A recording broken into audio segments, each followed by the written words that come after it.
ভাৰতৰ কোনখন ৰাজ্যত ৰাজ্য ভাষা ইংৰাজীত হয়? ভাৰত চীন সীমা নিৰ্ধাৰণ কৰা লাইনডালক কি বুলি কোৱা হয়? সো হে গাইস, আকাইলৈ এটা আজি নতুন ভিডিঅ'লৈ আজি এই ভিডিঅ'খনত আলোচনা কৰিম আমি মহত্বপূৰ্ণ কিছুমান কথা। তো ইমান কথা নকওঁ, বলক ভিডিঅ'খন আৰম্ভ কৰোঁ।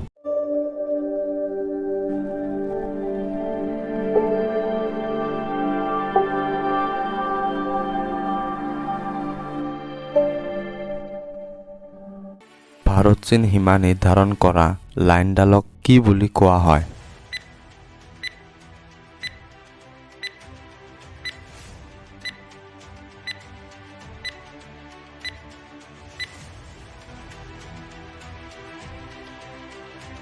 ভাৰতৰ সৰ্বপ্ৰথম কোনটো ডাকঘৰত কম্পিউটাৰ ব্যৱহাৰ কৰিছিল?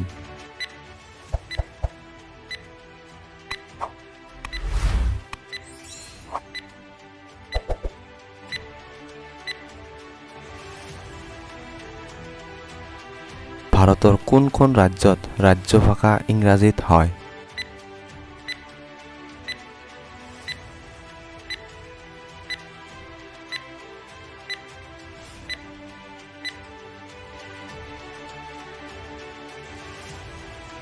ভাৰতৰ সৰ্বপ্ৰথম পৰম বীৰ চক্ৰ কোনে পাইছিল?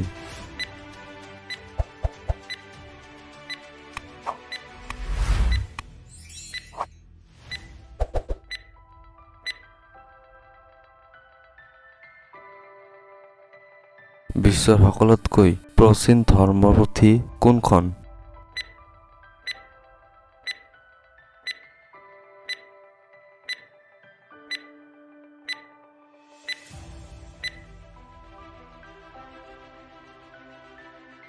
সো হে গাইজ, আজিৰ এই ভিডিঅ'খন আপোনাৰ কেনে লাগিল আৰু আপুনি কিমানকেইটা প্ৰশ্নৰ উত্তৰ জানিছিল প্লিজ কমেণ্ট কৰি ক'বলৈ নাপাহৰিব। আৰু আপুনি যদি মোৰ আজি এই চেনেলখনত নতুন হয় তেনেহ'লে প্লিজ এটা লাইক কৰিব আৰু লগতে ছাবস্ক্ৰাইব বাটনটো টিপি দিব আৰু বেল আইকনটো বজাই দিব, কাৰণ মোৰ চেনেলটো ছাবস্ক্ৰাইব কৰিলেহে আপুনি আৰু ইণ্টাৰেষ্টিং ভিডিঅ' পাব পাৰিব।